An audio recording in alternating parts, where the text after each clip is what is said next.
वक्षे जिनेश्वरमहं प्रणिपत्तु तच्छं निर्वाणकारणमशेष जगत्तितार्थं श्रीगौतमादिपदिमद्भुतपुण्यवन्दो मुद्योतिताखिलमघौमघप्रणासं वक्षे जिनेश्वरमहं प्रणिपत्तु तच्छं निर्वाणकारणमशेष जगत्तितार्थं। बोले पंच प्रवेश भगवान की, आचार्य विद्यासागर जी महाराज की, आचार्य पूज्यपाद स्वामी की, आचार्य प्रभाचंद महाराज की। चलिए अब जिन प्रतिमाओं को नमस्कार करेंगे, 8वें नंबर का है ना। भवन विवान ज्योतिरो व्यंतर नरलोक विश्व चैत्यानि त्रिजगदभिवंदितानां त्रेधा वंदे जिनेन्द्राणां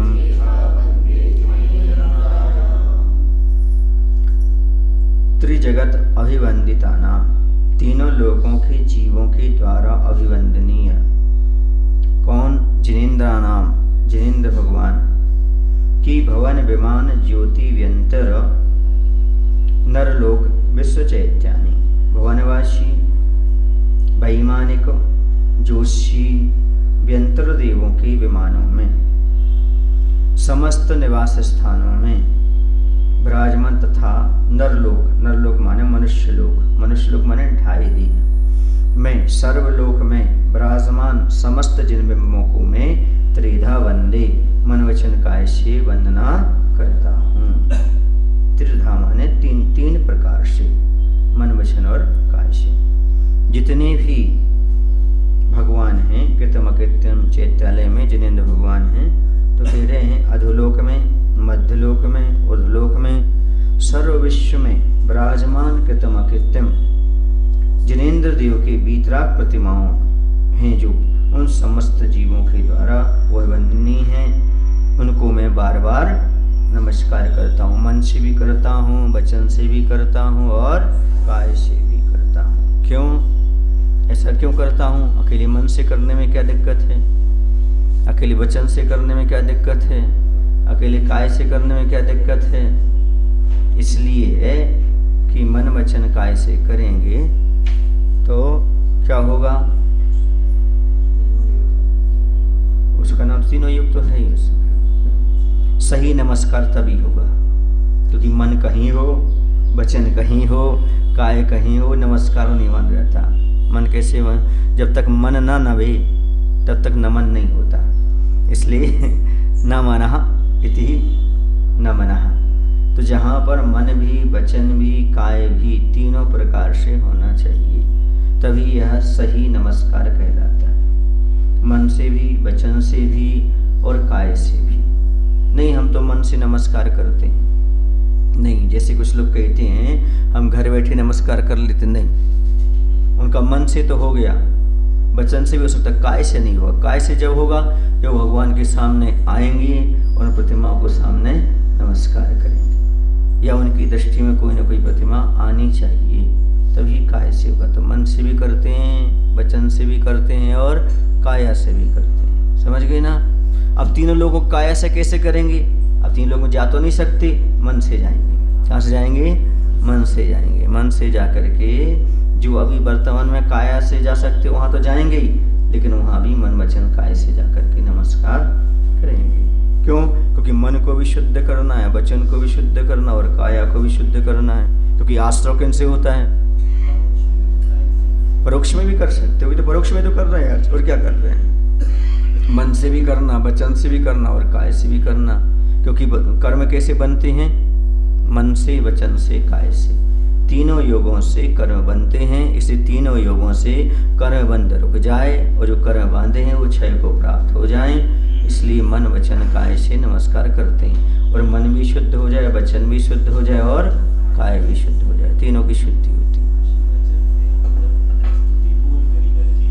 मन से स्मरण हो गया, मन से स्मरण हो गया, वचन से स्तुति हो गई और काय से नमस्कृति हो गई। तीनों चीजें करो। इसलिए बोल कर करो। दूर से कुछ सुनाई ना दे, आपको तो सुनाई दे, आप बोल रहे हो, है ना। जरूरी थोड़ी कि दूर से कुछ सुनाई दे, लेकिन स्वयं तो थोड़ा उच्चारण करो। प्रतिक्रमण आदि में यही कहा है, थोड़ा सा उच्चारण करते हुए करें, ताकि अपन को भाव भाषण हो।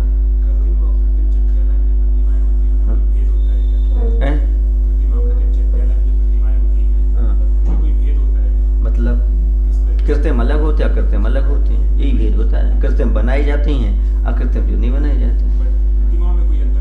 प्रतिमा में अंतर छोटी बड़ी हो सकती है, क्यों अंतर नहीं हो। हाँ, और क्या। अकृत्रिम चैत्यालय उन्हें किसी ने बनाए ही नहीं है सो है जब से अनादिकाल से। नहीं नहीं नहीं, ये तो अभी कुछ शताब्दी पहले से हुआ है चिन्ह का निर्धारण। पहले तो प्रतिमाओं को बिना चिन्ह के पहचानते थे।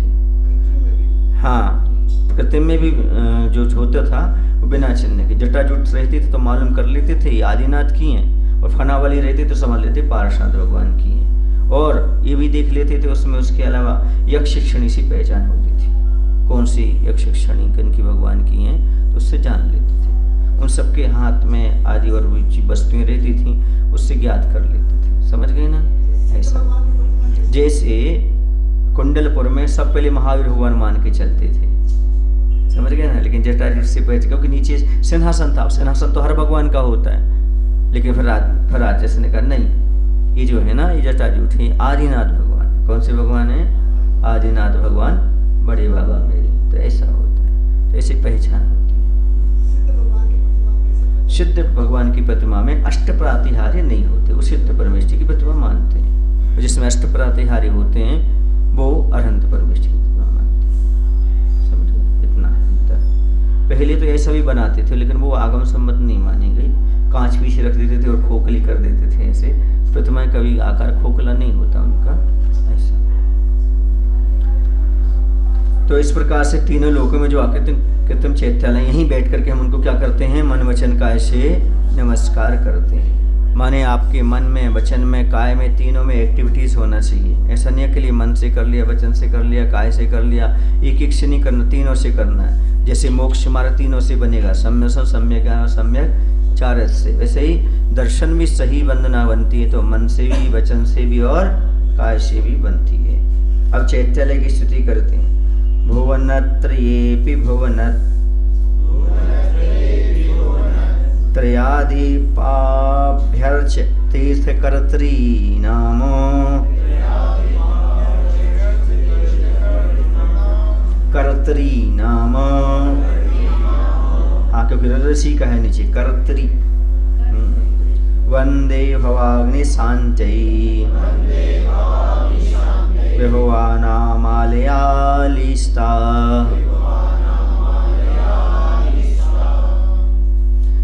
भगवानाम संसार रहित भुवनत्रय अधिप अभ्यर्च।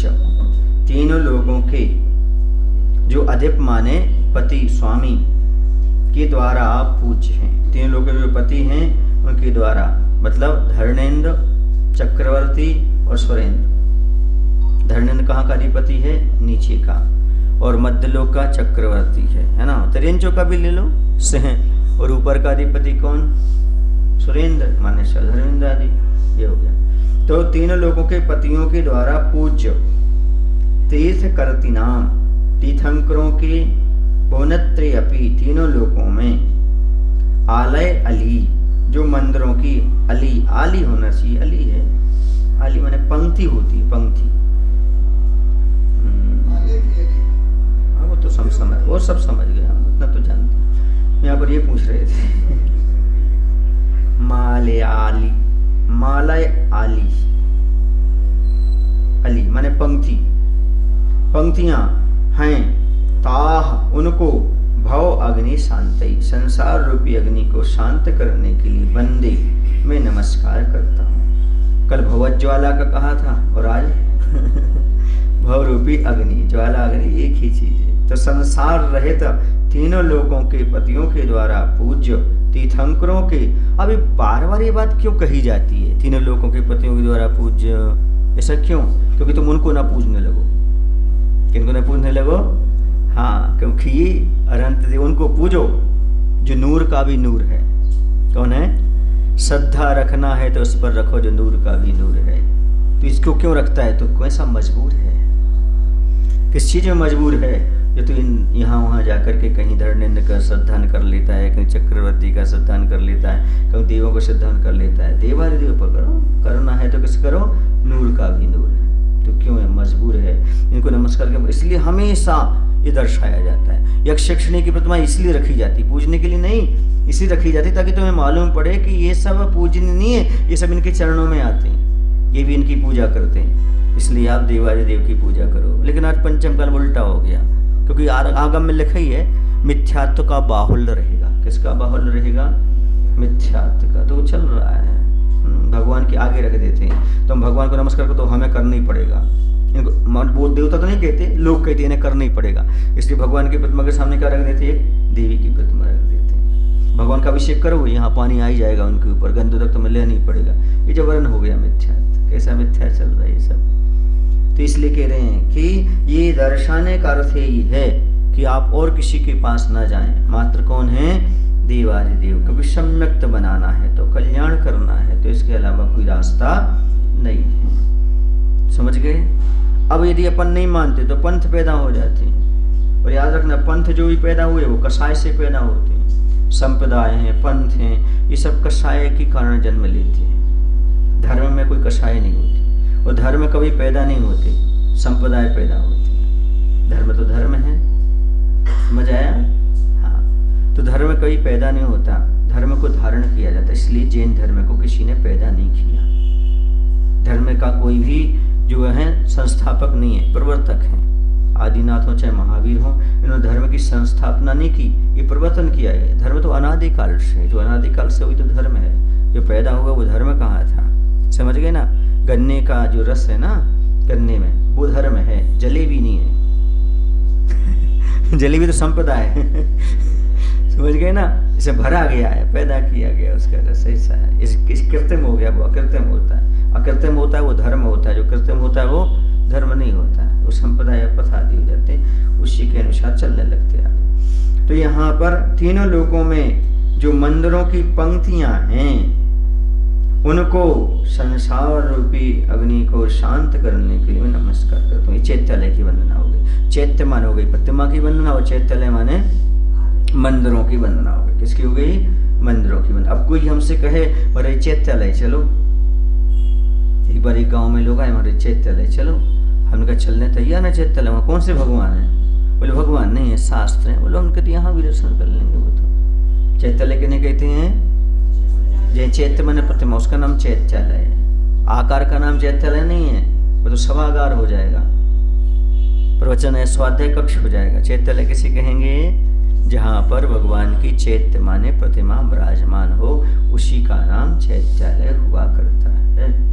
बाकी हर किसी को चैत्यालय कह के पूजना अच्छा नहीं माना जाता, क्योंकि जहाँ तक प्रतिमा ना हो तब तक वह पूज्यता कहाँ प्राप्त है? हाँ, शास्त्रों को पूजना अलग चीज है, लेकिन उसको चैत्यालय मान करके पूजना ये ठीक बात नहीं। अब संसार रूपी अग्नि को शांत करने के लिए मैं नमस्कार करता हूँ। कौन सी अग्नि में जल रहे हैं? संसार रूपी इस अग्नि में, दावानल में सब क्या कर रहे हैं? जल रहे हैं। इसलिए इसकी शांति के लिए हम नमस्कार करते हैं। भव अग्नि शांतई वंदे, मैं उनकी वंदना क्यों करता हूँ? भव रूपी अग्नि को शांत करने। जो जन्म जरा मरण रूपी संसार से रहित हैं, ऐसे हैं हमारे भगवान। संसार से रहित हैं मतलब जन्म जरा मृत्यु से रहित। देखो भव की शांति कोई दिलाएंगे जिनको है, जिनको शांति नहीं वो कहाँ से देंगे? जो भव की ज्वाला में विषय चाहे दावानल दलो है, मरद विलाप कर, तो वो सारे के सारे वनवासी वंतर आदि इसमें जल रहे हैं, और तुम कह रहे हमारी भव की शांति दे दें, वो कैसे देंगे? भव की शांति कौन दे सकते हैं? जिनका संसार रूपी भव नष्ट हो गया है, अर्थात जो जन्म जरा मरण रूपी संसार से रहते हैं। और इंद्र नरेंद्र धर्मेंद्र आ गया ना? इंद्र नरेंद्र, नरेंद्र माने चक्रवर्ती, इंद्र माने ऊपर का, और धर्मेंद्र माने नीचे का। तो आदि तीनों लोक के अधिपतियों से वंदनीय है, पूज्य हैं ऐसे तीर्थंकर परम देव के जनालयों की पंक्तियां जहां जहां भी शोभायमान हैं, अग्नि को शांत करने के लिए नमस्कार करता हूँ। हमारे भगवान 7 इंद्रों से पूज्य हैं। भवनालय 40 व्यंतर देवा होंती 32 कप्पा अमर 24 चंद्रो सूर्य नरो त्रियो। ऐसे 100 इंद्रों से भगवान पूजित हो जाते। ऐसे हैं। अब तो किसी इंद्र की पूजा करने नहीं जाना, स्वयं इंद्र की पूजा करना। क्या कह रहा हूँ? स्वयं इंद्र बन करके भगवान की पूजा करना। किसी इंद्र आदि को, धर्मेंद्र आदि को नमस्कार करने नहीं जाना। समझ गए ना? हमारे यहाँ तो इतनी बड़ी वो है व्यवस्था कि तुम स्वयं 100 धर्मेंद्र बन के भगवान की पूजा कर सकते हो। कहाँ धर्मेंद्र की पूजा करने जा रहे हो? हाँ, स्थापना निक्षेप से आप स्वयं 100 धर्मेंद्र कुबेर आदि बन करके भगवान की स्तुति पूजा करो ना। क्या बाधा है आपके लिए? हैं? हम मना नहीं कर रहा हूँ, करो ऐसा कह रहा हूँ, लेकिन अन्य जगह नहीं करो ये कह रहा हूँ। उसका निषेध करने के लिए बात मैं आपसे रख रहा हूँ। कितना अच्छा लॉजिक है समझाने के लिए। आप स्वयं 100 धर्मेंद्र बन करके क्या कर सकते हो? पूजा कर सकते हो। पर धर्मेंद्र की पूजा क्यों कर रहे हो? कबीर बन करके स्वयं ऐसे पदों को स्वीकार करो और स्थापना निक्षेप से पद ग्रहण कर लेते हैं तो आगे भव में ऐसे पद प्राप्त भी हो जाते हैं। इस 100 धर्मेंद्र बन गए स्थापना निक्षेप से। अब वो भाव तो बना लिया आपने और बन करके पूजन की। उस समय मान लो देवायु का आश्रय हुआ, ऐसे अच्छे विशेष पद भी प्राप्त कर सकते हैं। समझ गए ना? इसलिए इनका विशेष महत्व होता है। स्थापना निक्षेप कभी बताएंगे जब बोलियां लगेंगी आपके यहाँ, जब पात्र चयन होगा तब बताएंगे स्थापना निक्षेप का कितना महत्व होता है। हाँ, सब जो भी केवल ज्ञान प्राप्त कर चुके हैं उन सबके चैत्यालय कहलाएंगे। वो चैत्य प्रतिमाएं। वैसे तो एक प्रकार से हम मान के चलें 5 परमेष्ठी की प्रतिमाएं बनती हैं। क्या होती हैं? 5 परमेष्ठी की प्रतिमाओं को माना गया है। 5 परमेष्ठी के भी जिनालय हुआ होते हैं, ऐसी कोई बात नहीं। लेकिन यहाँ पर मुख्य रूप से अपन अरहंत परमेष्ठी की बात कर रहे हैं। इसलिए जिनने भी केवल ज्ञान प्राप्त कर लिया वो सब अरहंत परमेष्ठी कहलाएंगे। नहीं, अष्टप्राध्याय रखने में कोई बाधा थोड़ी है उनके सामने। क्या दिक्कत है? केवल ज्ञान। अब चूंकि उनके पास 46 मूल गुण नहीं है। क्या नहीं है? क्योंकि 46 मूल गुण तो उन्हीं के बनेंगे जो तीर्थंकर बन करके जा रहे हैं। इसलिए उसमें कोई बाधा नहीं लगती, क्योंकि सब जिन हैं। कौन है? जिन।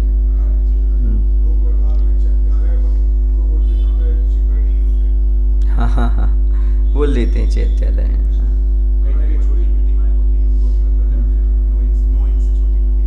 हाँ, वो कालांतर में घिस जाती हैं, पर उनकी नाक नक से दिखाई नहीं देते। इसलिए प्रतिमाएं छोटी विराजमान करने नहीं चाहिए। बड़ी जो पुरानी है तो हैं, अब कोई नहीं करता। अब सब बड़ी बड़ी प्रतिमाओं को स्थापित करने लगे। समझ आ गई?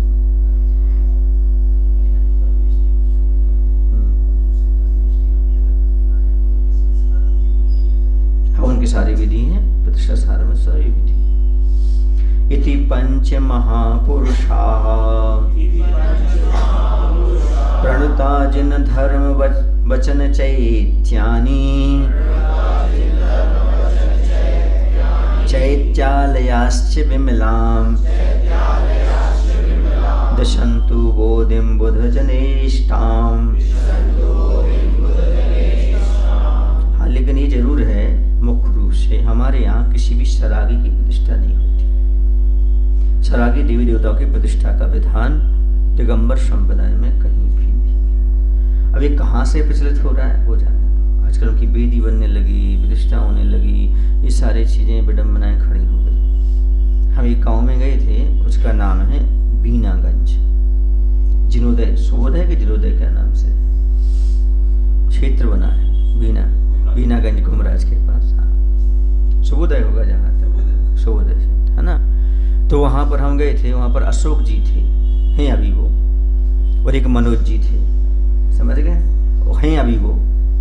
उनको हम चाल लाइन नाम से प्रसिद्ध करते थे। चाल लाइन, क्योंकि वो जब भी प्रवचन में शुरुआत में चाल लाइन बोलते थे, वो हमारे प्रवचन के पहले इसका नाम चाल लाइन नाम रखे थे। तो दोनों लोग थे, बोले महाराज जी इस क्षेत्र का विकास नहीं हो पा रहा है। हम गए, हमने दर्शन किए। भगवान के दर्शन करने के बाद कुंभरा चतुर्मास के बाद गए थे। हमने कहा इसमें एक कमी है। बोले क्या? मैंने कहा जो तुमने वेदी की बाजू में एक नई वेदी बना रखी है वो दिक्कत कर रही है। उनका कौन सी वेदी बना रखी है? हमने कहा ये देवी देवता।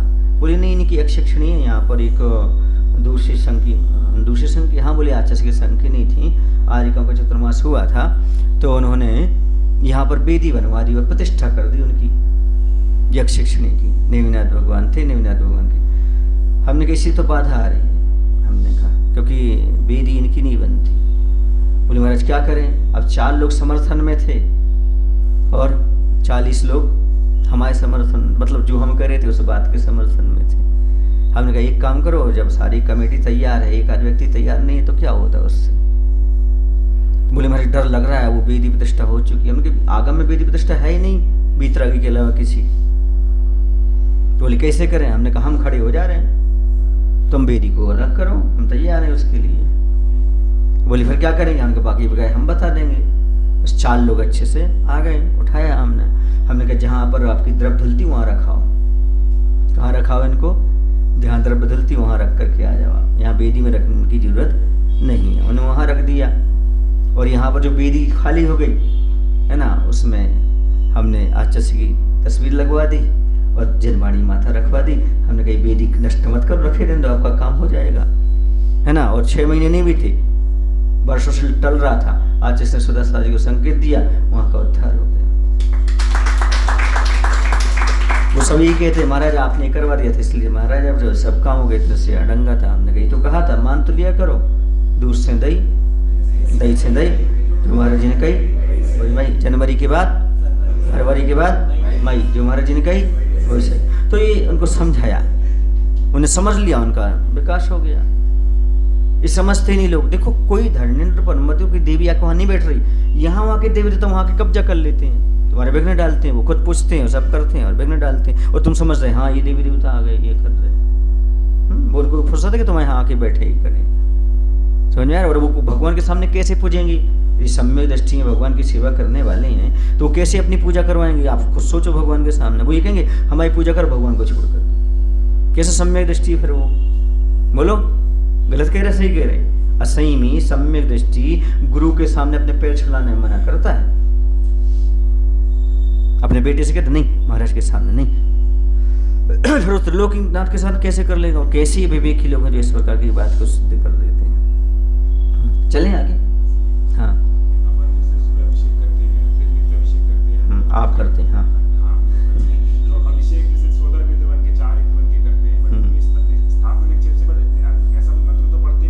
कोई बात नहीं, भाव में सब हो जाता है, ठीक है ना। इति यहाँ पर इति प्रणुतः, मतलब ये कह रहा था मैं कि कहीं भी सरागी देवी देवताओं की प्रतिष्ठा का विधान नहीं। कहाँ से उत्पन्न हो गया, क्यों हो गया, और लोग डरते हैं, डर भर देते उसके अंदर। और हम जैसे हो तो सारा डर निकाल देते, घबराओ मत, सब ठीक हो जाएगा, सब कर देंगे। और हो गया सब, आज अच्छा हो रहा है, समझिए ना। फिर महाराज जी का तो अलग पैटर्न है, सुधा सागर जी का, उन्हें तो अपने हिसाब से कर दिया फिर जो करना था, लेकिन मैं थोड़ा व्यवस्थित करके आया था वहाँ पर। चलो आगे चल। तो इति प्रणुता, इस प्रकार स्तुति किए गए ये पंच महापुरुषा, पंच परमेष्ठी भगवान, जिन धर्म वचन चैत्यानि चैत्यालयाः, जिन धर्म जिनागम चैत्य और चैत्यालय, बुध जनिष्ठाम ज्ञानी जनों गणधरों को इष्ट विमलाम निर्मल बोधिम ज्ञान दिशंतु देवें। इस प्रकार स्तुति किए गए ये पंच परमेष्ठी भगवान, जिन धर्म जिनागम चैत्य और चैत्यालय, कितने हो गए ये? 9 देवता हो गए। ऐसे इन 9 देवताओं ज्ञानी जनों गणधरों को इष्ट निर्मल ज्ञान देवे। समझ गए ना। इस प्रकार मैंने अरंत सिद्धाचार्य उपाध्याय साधु जिन धर्म जिनागम जिन चैत्य और चैत्यालयों की वंदना की। ये सब मेरे लिए अत्यंत निर्मल बुद्धिमानों को भी इष्ट है।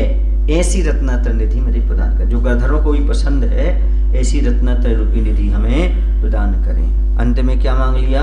मात्र मुनि बन जाए हम, सीधी बात है, और कुछ नहीं करना। आपकी वंदना क्यों कर रहा हूँ? बंदे तद्गुण लब्धे, आप जैसा बनने के लिए।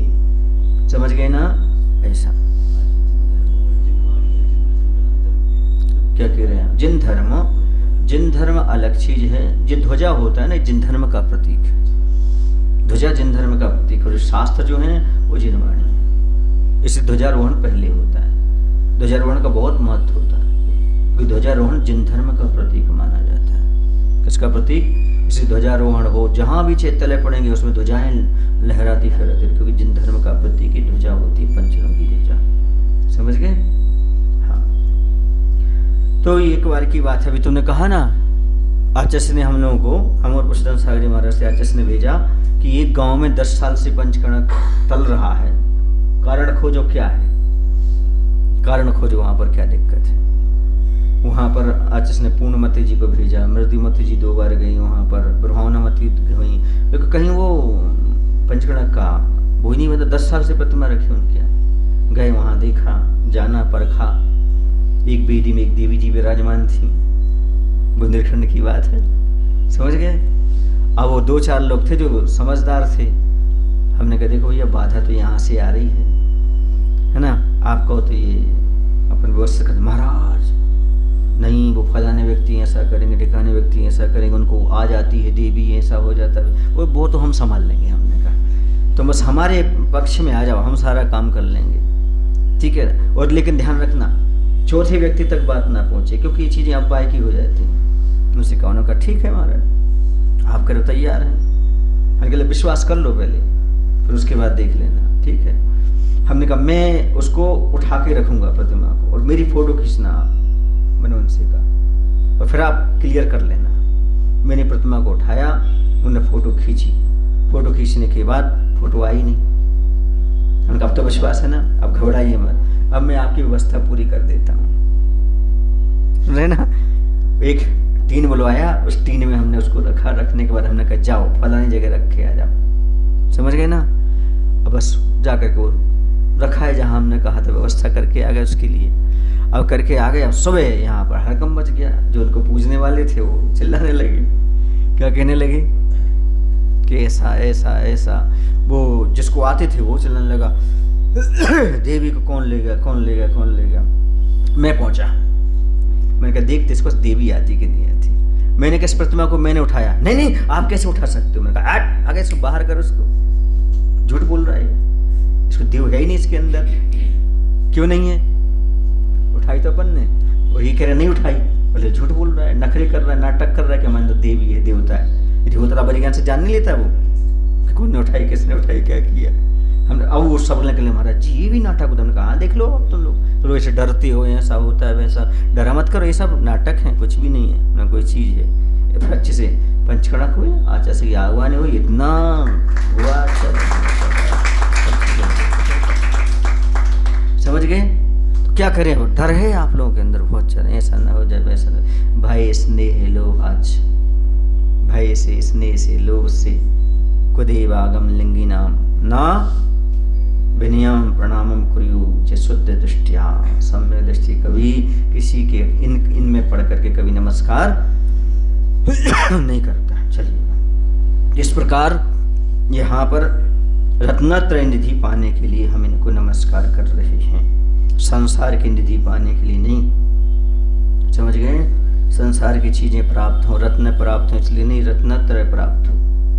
एक सज्जन ने बोला महाराज जी हमने देखा है बहुत सारे लोग मिथ्या वाले होते हैं, लेकिन वो भगवान की भक्ति करते बहुत अमीर होते जाते हैं। हाँ होंगे, उन्होंने रत्नों के लिए की है आराधना, तुम अमीर क्यों नहीं हो रहे इतने ज्यादा, वो तुमने रत्नत्रय के लिए की है, तुम तो गरीब हो गए और भगवान के करीब हो गए। उन्होंने किसके लिए आराधना की बताओ, प्राय करके श्वेतांबर बंधु आराधना करते हैं तो हाँ, तो उनके पास रत्न हीरे जवाहरात हैं, तुम उसके लिए करो तो तुम्हें क्या मिलेगा, बहुत आराम, बहुत परिक्रिया, बहुत आराम और बहुत परिक्रिया कहाँ ले जाएगा। अब तुम कह बंद तदगुण लब्धि, भगवान आपके गुणों की प्राप्ति के लिए हम वंदना कर रहे, कहते भी जा रहे और कह रहे पैसा भी बढ़ना चाहिए। ऐसा नहीं कि पैसा नहीं बढ़ता, जैसे कल से तो स्तुति बंद कर दो, कहने लगे भगवान हमें रत्न दे दो, भगवान हमें, ऐसा नहीं, क्योंकि खेती करने से जब अनाज मिल जाता तो भूसा तो अपने आप मिल जाता, लेकिन भूसा की कामना मत करो, वरना आपको भूसा ही मिलेगा, अनाज तो मिलने वाला है ही नहीं। अनाज पकते पकते सूख जाएगा, तो आप जब निकालेंगे फसल तो अकेले भूसा मिलेगा। हाँ ये सही बात है, लॉजिक है।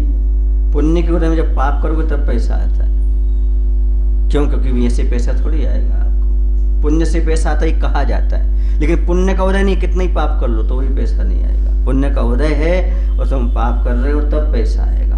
अब पाप तो कर लिया आपने, पुण्य का उदय, अब उसे करना क्या है ये सोचो। तुम्हारा बहुत पुण्य का उदय है तो, लेकिन बांध क्या लिया तुमने भैया? आगे के लिए गठरी, उसको धोने के लिए दान करो, ये कह रहे हैं। इसलिए दान के लिए पैसा मत कमाओ, पैसा कमाया है तो दान अवश्य करो। मुनिराज के लिए भोजन मत बनाओ, भोजन बनाया है तो मुनिराज को अवश्य दो। ये सही शावक की पद्धति है। इसलिए यहाँ बुद्धिमानों को कहा जा रहा है, ऐसी इष्ट वस्तु दो हमें जो किनको पसंद है, गधर परमेष्टि आदि को पसंद है, मुनियों को पसंद है, वो चीज दो। वो चीज कौन सी है? रत्न नहीं, रत्नात्रय है, वो हमें दीजिए। ऐसी निधि दो जो भगवान को पसंद है। किसी ने लिखा भी है, भगवान हमें वो नहीं देता जो हमें पसंद है, भगवान वो देता है जो भगवान को पसंद है। समझ गए? वो देता है भगवान जो उनके लिए पसंद है। और तुम क्या चाहते हो? हाँ, वो मिले जो हमें पसंद है, इसलिए गड़बड़ है। इसलिए आपकी पसंद और भगवान की पसंद एक बना लो तो सभी आपको पसंद करने लगेंगे। भगवान की पसंद और आपकी पसंद एक बना लो। भगवान ने रत्नात्रय चाहा, तुम भी रत्नात्रय चाहो, रत्नात्रय प्राप्त करो। आपको भी सब चाहेंगे, बेंगलुरु में जितने भी होंगे जैनी सब आपको चाहेंगे, जो भी सम्यक दृष्टि होंगी सब चाहेंगे आपको। बस वो चाहो जो भगवान ने चाहा है। मैंने एक बार सोचा, दुनिया शांति से रहना चाहती है और कहती है मैं मकान बना लूँ, परिवार बसा लूँ, मैं शांति से रहूँगा। तो भगवान शांति के लिए जंगल क्यों गए? ये छोड़ के शांति मिली उन्हें, और तुम चाहते बसा लूँगा तो शांति मिलेगी। अब 36 की बात हो गई ना। भगवान शांति पाने के लिए घर छोड़ के गए और तुम शांति पाने के लिए क्या बना रहे हो? घर बना रहे हो। कहते शांति नहीं मिलती, घर भी बन गया, सब कुछ हो गया, फिर भी शांति नहीं है। क्योंकि भगवान ने शांति पाने के लिए घर नहीं बसाया, घर को छोड़ा है। और तुम शांति पाने क्या कर रहे हो? शांति बाई के साथ घर में रहना चाहते हो, फिर बाद में क्रांति बाई बन जाए तो लड़ने बैठ जाते हो। ऐसा क्यों होता है? ये भ्रांति है। क्या है? ये भ्रांति है। घर बसा करके शांति बाई के साथ रह करके शांति से रह लेंगे, ये आपकी भ्रांति है। अब नई क्रांति करो, इन सबको छोड़ करके वन की ओर जाओ, निष्क्रांत बनो। बोले महावीर भगवान की जय। आचार्य विद्यासागर जी महाराज।